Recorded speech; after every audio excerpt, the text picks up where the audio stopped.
Right. Lesson 2, tenderising meat.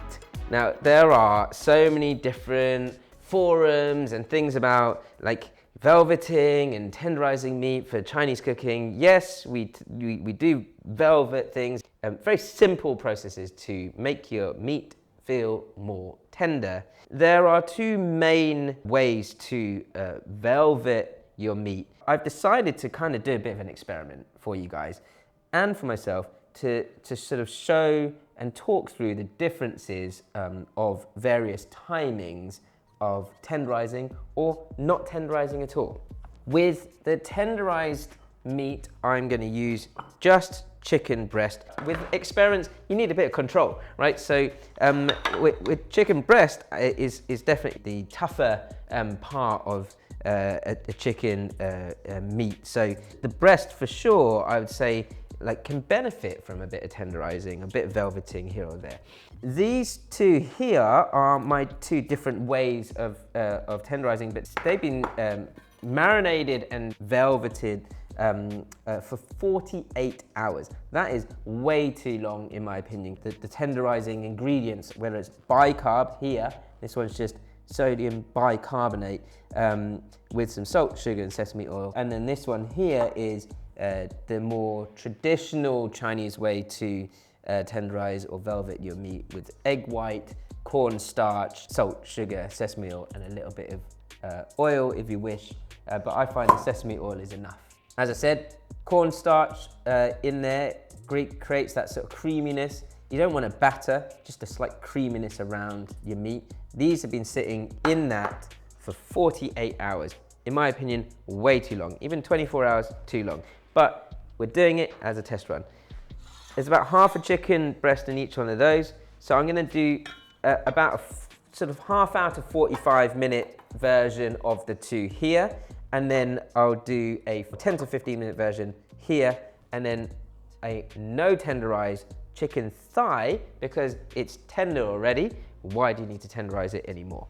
In my opinion. With this, I'm just going to slice the meat very, very simply. I don't want to do too much to it. I don't want to like overcomplicate the test run, but we will do like half and half in terms of the bicarb version or the egg white and cornstarch version. Okay, half and half. Right, I'm going to season them all exactly the same way, and that is a pinch of salt, sugar, sesame oil. Really, really simple seasoning to keep this all about the tenderising test over anything else. And then with the various versions of meat, we'll start this one off here with the bicarb on one and cornstarch and egg white on the other. And the egg white will kind of create a layer or help to bind the outside of the chicken. Both the bicarb and the egg white also have this sort of high pH, which is what helps to tenderize too. But really what it's doing is you're kind of sealing the moisture into the chicken or the meat itself for as long as possible without it sort of coming out into the bowl. And that's what is keeping it really nice and tender. And over time, the pH is helping to break down the meat. Okay, so those I'll cook in about 45 minutes time. I'll do the same again with the 15-minute, and this here, you know what? I'm just gonna mix. And that is a very, very simple seasoned chicken thigh with no tenderizing at all. My test for my tenderizing is ready. Now with this experiment, this lesson, I guess, is all about the tenderized meat, not the wok cooking and the actual stir frying itself. So I'm just literally going to stir fry or like quickly fry the different variations of tenderized meat and then place them on and try each one, and we'll talk through it. So don't worry about the cooking process right now. I've got the 48-hour bicarb chicken in here.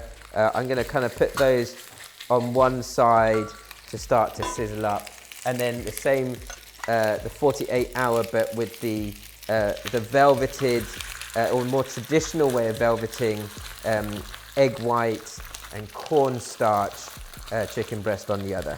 You could, in theory, poach this chicken, and that's how they would do it to prepare your chicken ready in a takeaway or a restaurant.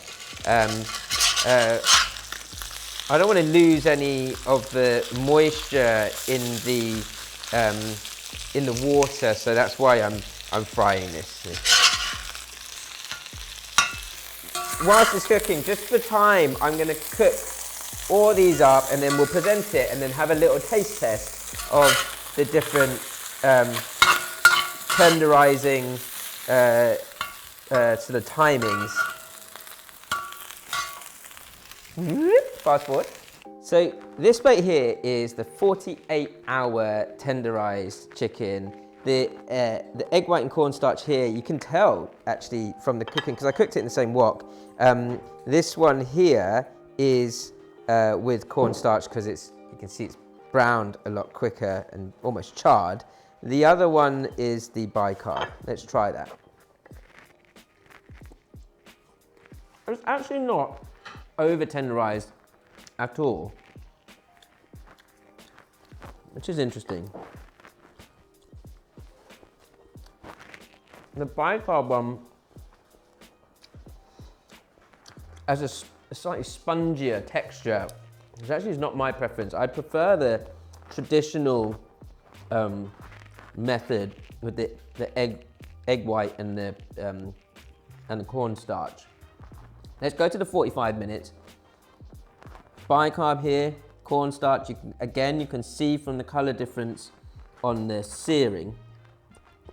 Now this is interesting. That, in my mind, the 45-minute, texture-wise, feels more tender than the 48-hour. I wonder whether when the 48-hour meat has been sitting there in the fridge with the moisture, has too much time to start to come out, because the velveting process, as I said, the first part of it is to seal the moisture inside the meat as opposed to allow it to come out. If you allow it too much time, the moisture will want to come out eventually. I think that's the reason why. This is the quick one, 15 minutes, which definitely is less tender than the 45 minute.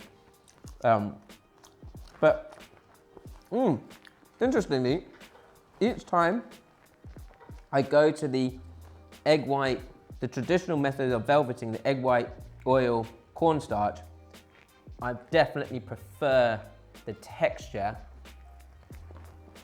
The moisture that has kept in over just 15 minutes of tenderising ingredients is bang on. That, out of all three so far, are my favourites. Here's my chicken thigh, no tenderising at all, no velveting. Which is just as tender as the 15-minute or the 45-minute velveting. And that's why I use chicken thigh as my go-to for my home cooking and all of my recipes for stir fries, because you know that the moisture in that chicken thigh and that extra little bit of fat is already giving that natural tender texture anyway to the meat. Don't know if you guys have learned anything from that, but I have. My go-to, I think, if I'm going to tenderise at all, is no more than 15 minutes. It keeps its, I don't know, the natural sort of plumpness of the chicken or the meat there intact, so there's still a bite, but it is very tender. But the corn flour and egg white mix definitely works a treat on chicken breast. Thigh, still my go-to. That's lesson 2, today's lesson done and dusted. For lesson 3, tomorrow, we're going to cover layering flavour, marinades, and stir-fry sauces.